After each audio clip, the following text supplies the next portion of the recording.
Robert ডেভিলার গল্প। আপনারা জানেন সে কে? জানেন না, কারণ আমি জানি। 3 মাস আগে আমি ফোর্ট ওয়ার্থে খুতবা দিয়েছিলাম। সেই মসজিদটাতে আমি গত 4-5 বছরে যাইনি। কোনো এক কারণে তারা আমাকে সেখানে আমন্ত্রণ করে এবং আমি সেখানে যাই। আমার খুতবার বিষয় ছিল দোয়া। খুতবা শেষ হয়ে গেলে একজন ইজিপশিয়ান যুবক আমার কাছে এসে বলল, আল্লাহ আজ আমার দোয়া পূরণ করেছেন। জিজ্ঞেস করলাম, আপনার দোয়া কি ছিল? সে বলল, রবার্ট ডেভিলার যেন নোমান আলী খানের সাথে দেখা হয়। আপনি রবার্ট ডেভিলা? সে বলল, না, আমি রবার্ট ডেভিলা নই, আমি তার বন্ধু, কিন্তু আমার ধারণা আল্লাহ আমার দোয়া পূরণ করা শুরু করেছেন। আমি খুব আগ্রহী হলাম। রবার্ট ডেভিলা যেখানে থাকে সেখান থেকে ফোর্ট ওয়ার্থের দূরত্ব 40 মিনিটের পথ। সে একসময় কৃষিকাজ করত। তার কোনো একটা জেনেটিক সমস্যা ছিল, যে কারণে জীবনের একটা সময় এসে তার শরীরের গলার নিচ থেকে পা পর্যন্ত প্যারালাইজড হয়ে গিয়েছিল এবং সে এখন একটা নার্সিং হোমেই থাকে। বেশিরভাগ রোগী সেখানে 90 কিংবা 100 বছরের বৃদ্ধ। একমাত্র রবার্টই সেখানে 30 বছরের একজন যুবক, যার পুরো শরীর প্যারালাইজড ছিল। ওকে, সে গত 10 বছর ধরে এই নার্সিং হোমেই আছে। তার পরিবার তার জন্য একটা বিশেষ ধরনের ভয়েস কমান্ড কম্পিউটারের ব্যবস্থা করে দিয়েছিল, যেটা দিয়ে সে তার কণ্ঠ দিয়ে ইন্টারনেট ব্যবহার করে পৃথিবীর খোঁজ খবর রাখতে পারত। তার রুমে প্রতি সপ্তাহেই খ্রিস্টান পাদ্রীরা সাপ্তাহিক প্রার্থনার জন্য আসতো। আর তার সবচেয়ে কাছের বন্ধু ছিল তার পাশের খাটেই। সেও প্যারালাইজড ছিল এবং তার একটা লিভারের প্রয়োজন ছিল। তারা দুই বন্ধু সবসময় স্রষ্টা, জীবন ইত্যাদি নানা রকম বিষয় নিয়ে কথা বলতো। তারা খুবই ভালো বন্ধু ছিল। একদিন রবার্টের বন্ধু খবর পেল যে তার জন্য একজন লিভার ডোনার পাওয়া গেছে। সে খুবই খুশি হয়ে উঠল। সে রবার্টকে বলল, রবার্ট, আমি একজন ডোনার পেয়েছি, আমাকে যেতে হবে। আমি তোমাকে খুবই মিস করব, কিন্তু আমাকে যেতে হবে। রবার্টের বন্ধু চলে যায়। সে আসলেই চলে যায়। অপারেশন টেবিলে লিভার ট্রান্সপ্লান্টের সময় সে মারা যায়। রবার্টের এই বন্ধুটিও খ্রিস্টান ছিল। তার গলায় একটা ক্রুশ ঝুলত সবসময়। তার বোন সেই ক্রুশটা স্মৃতিচিহ্ন হিসাবে রবার্টকে দিয়ে যায়। ক্রুশটা রবার্টের বিছানার পাশেই ঝুলত। সেটা তার বন্ধুর স্মৃতি ছিল। রবার্ট খুব সাধারণ এবং সাদাসিধা জীবনযাপন করত। সে নার্সিং হোমেই থাকতো, নার্সরা তার দেখাশোনা করত। একদিন রবার্ট স্বপ্নে একজন লোককে দেখল। সে তার নাম বলল মুহাম্মদ। লোকটি আঙুল দিয়ে ক্রুশটি দেখিয়ে রবার্টকে বললেন, আল্লাহ এই জন্য তার নবীদের পাঠাননি যেন মানুষ তাদের উপাসনা করে, বরং আল্লাহ নবীদের পাঠিয়েছেন যাতে মানুষ আল্লাহর উপাসনা করে। আর ঈসা হচ্ছেন কেবলমাত্র একজন মানুষ। তিনি বাজারও যেতেন, খাবারও খেতেন। স্বপ্নটা এখানেই শেষ হয়ে যায়। রবার্ট শুধুমাত্র ঈসা আলাহিসাল্লাম নামে একজনকে জানত। এখন সে মুহাম্মদ নামে একজনের নাম শুনল, যে তাকে বলেছে নবীদের কাজ হলো তারা মানুষকে আল্লাহর ইবাদত করতে বলে, নবীদের না। সে মুহাম্মদকে খুঁজতে লাগলো। সে ইসলামকে খুঁজে পেল। সে ঈমান আনলো। যেহেতু সে এখন একজন মুসলিম, কাজেই সে কুরআন সম্পর্কে জানতে চাইল। সে খুঁজে খুঁজে কিছু চ্যাট রুমে গেল আর অনুরোধ জানালো, কেউ একজন আমাকে কোরআন শেখাও। প্রায় সাথে সাথেই সে একজন ইজিপশিয়ানকে পেয়ে গেল, যে তাকে আরবি শেখাতে এগিয়ে আসে। সে তাকে আরবি বর্ণমালা শিখিয়ে দেয়। আর যখন আরবি বর্ণমালা শেখা হয়ে গেল, তখন সে কোরআন পড়া শিখল। সে তার বেডে শুয়ে শুয়ে কোরআনের 10টি সূরা মুখস্থ করল। রবার্টের মনে হলো, আমি কোরআন পড়তে শিখলাম, নবী সম্পর্কে জানা শুরু করলাম, কিন্তু আমাকে জানতে হবে কোরআনের শিক্ষা আসলে কি। সুতরাং সে খুঁজতে লাগলো কিভাবে কোরআন বোঝা যায়, এবং কোনো একভাবে সে আমার লেকচারের ভিডিওগুলো পায়। সে সেগুলো দেখা শুরু করে এবং প্রায় সবগুলোই দেখে ফেলে।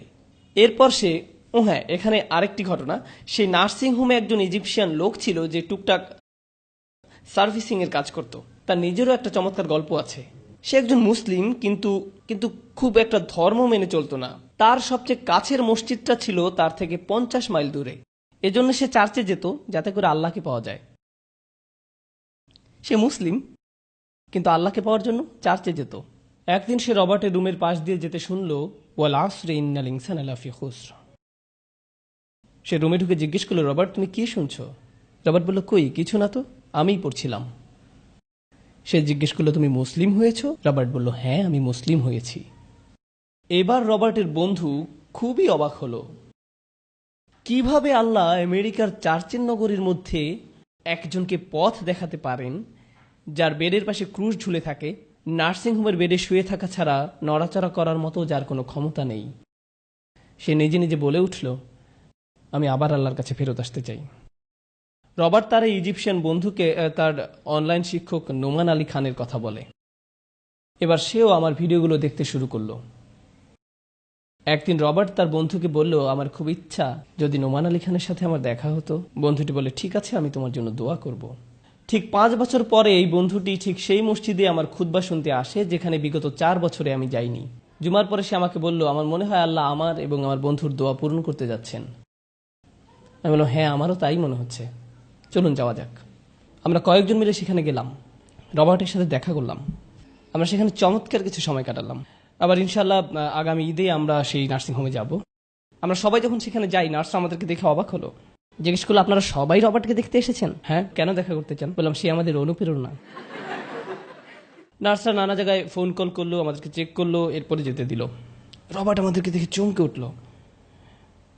আমি রবার্টের সাথে কথা বললাম, তাকে বললাম, রবার্ট, আমি শুনেছি আপনি কয়েকটি সূরা মুখস্থ করেছেন। সে বলল, হ্যাঁ। জিজ্ঞেস করলাম, আমাকে একটা শোনাতে পারেন? সে আমাদেরকে সূরা আসর শোনালো। আমাদের মধ্যে এমন একজনও ছিল না যে কাঁদেনি। প্রত্যেকের চোখ থেকে টপ টপ করে পানি ঝরছিল।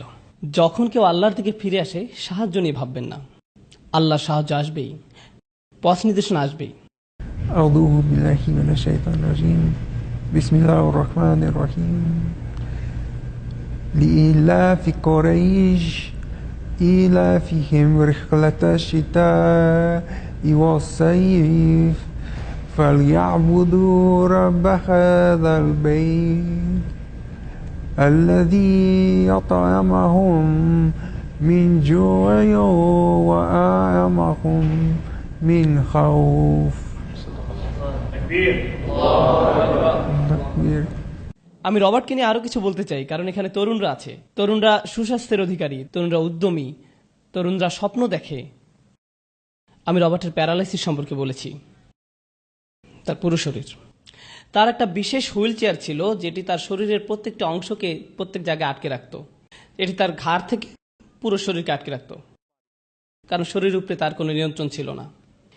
এবং তার একটা ভ্যান ছিল বিশেষ, যেটি তার এই হুইল চেয়ারকে আটকে রাখত, যাতে করে তার শরীরে কোনো ঝাঁকুনি না লাগে, কারণ সে ঝাঁকুনি সহ্য করতে পারত না। একদিন সে অনুরোধ করলো সে জুমার নামাজে যেতে চায়। সেদিন তার বিশেষ ভ্যানটি ছিল না, তাকে একটা সাধারণ ভ্যানে পাঠানো হলো। এবং সে সাধারণ ভ্যানে চড়ে গেল এবং তার যথারীতি আঘাতও লাগলো। সে জুমার নামাজে গেল এবং ফিরে এলো প্রচণ্ড ব্যথা নিয়ে। তারা বলল, রবার্ট, আমরা দুঃখিত, তোমাকে আর তোমার হুইল চেয়ারটিতে বসতে দিতে পারবো না। তোমাকে পুরো বেড রেস্টে থাকতে হবে অন্তত আগামী 6 মাসের জন্য। তুমি যদি এরপর ভালো হয় তারপর আমরা ভেবে দেখব। আমরা যখন তার সাথে দেখা করতে যাই তখন ইতিমধ্যে 3 মাস হয়ে গেছে যে সে পুরোপুরি বিছানায়। তার পিঠের ব্যথার কারণ ছিল সে জুমার নামাজে গিয়েছিল। তারপরেও সে আমাকে বলে, আমি আমার জীবনেও এত শান্তির কোনো জায়গায় যাইনি মসজিদের চেয়ে। নোমান ভাই, আপনি জানেন আমি এরপর কি করব? আমি আমার চেয়ারটা ফেরত পেলেই আবারও নামাজে যাব, আমি আবারও মসজিদে যাব, কারণ আমার জীবনে আমি ওইরকম অনুভূতি পাইনি। সে এমন একজন যার দুটি চোখ আর মুখ ছাড়া তার কোনো শারীরিক ক্ষমতা নেই। তারপরও সে বলে, আমি একমাত্র মসজিদেই শান্তি পাই। আমরাও এখানে বসে আছি। আমি আসলে চিন্তা করি না কে কোন আদর্শের, কে কোন চিন্তাধারার, কে বা কারা বলল মসজিদে অনেক ফিতনা ফাসাদ হয়। সবকিছুর পরেও এটা আল্লাহর ঘর।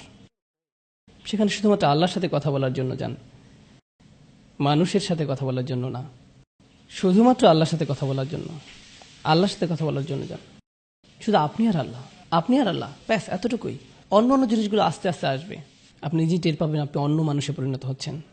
আল্লাহ যদি রবার্ট ডেভিলাকে পথ দেখাতে পারেন, তাহলে তিনি যে কাউকে পথ দেখাতে পারেন। আপনারা জানেন সে আমাকে কি বলেছে, আমার মাঝে মাঝে মনে হয় কেন আল্লাহ আমাকে এমন করলেন।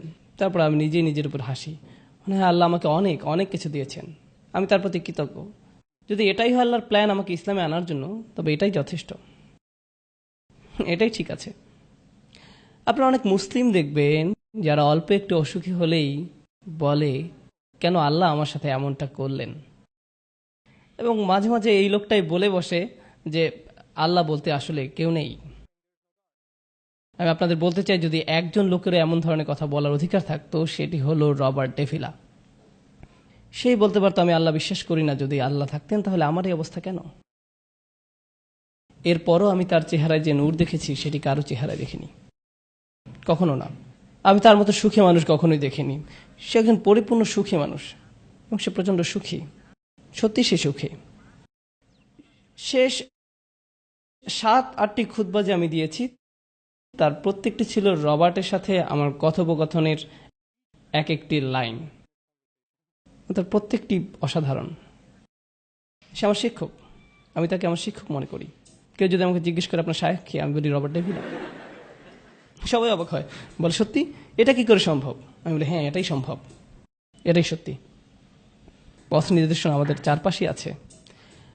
আপনাকে চিন্তা করতে হবে না যে কি কি জিনিস নেই, বরং প্রচুর উদাহরণ আমাদের পাশে আছে। আপনারা জানেন আল্লাহ আসহাবে কাহাবকে কিভাবে রেখেছেন? ঘুমের মধ্যেও তিনি তাদেরকে নিয়ন্ত্রণ করছেন, তাদেরকে এপাশ ওপাশ করছেন। যখন সূর্য ওঠে তাদেরকে একদিকে ঘুরিয়ে দেওয়া হয়, আবার যখন সূর্য ওপাশে চলে যায় তখন তাদেরকে উল্টো দিকে ঘুরিয়ে দেওয়া হয়। আল্লাহ ঘুমের মধ্যে আপনাকে সাহায্য করবেন যদি আপনি চাইতে পারেন। তিনি ঘুমের মধ্যেও আপনাকে সাহায্য করবেন। প্রত্যেকটা মুহূর্ত আপনি আল্লাহর নিয়ন্ত্রণে। ভাবতে পারেন, আল্লাহর সাহায্য নিয়ে আমাদের সন্দেহান হবার কিছু নেই। কিভাবে সাহায্য আসবে সেটা আল্লাহর কাজ। আপনার কাজ হচ্ছে তার সাথে কথা বলা, আপনার কাজ হচ্ছে তার সাথে যোগাযোগ করা। এই কথাটাই আমি আজকে আপনাদেরকে বলতে চেয়েছি। আল্লাহ সাহায্য পাওয়ার এটাই রাস্তা, এটাই। আপনি আল্লাহর সাথে কথা বলতে পারলে আপনার জন্য আল্লাহ দরজা খুলে দিবেন। আপনাকে বন্ধু দিবেন, আপনাকে শিক্ষক দিবেন, আপনাকে সাহায্য করবেন, সব দিবেন, যেন আপনি আল্লাহর দিকে আরো অনেক অনেক বেশি করে এগিয়ে যেতে পারেন, যেন আপনার জীবনটা আরো সুন্দর হয়। এটাই হলো মূল কথা যা আমি আজকে আপনাদেরকে বলতে চেয়েছি।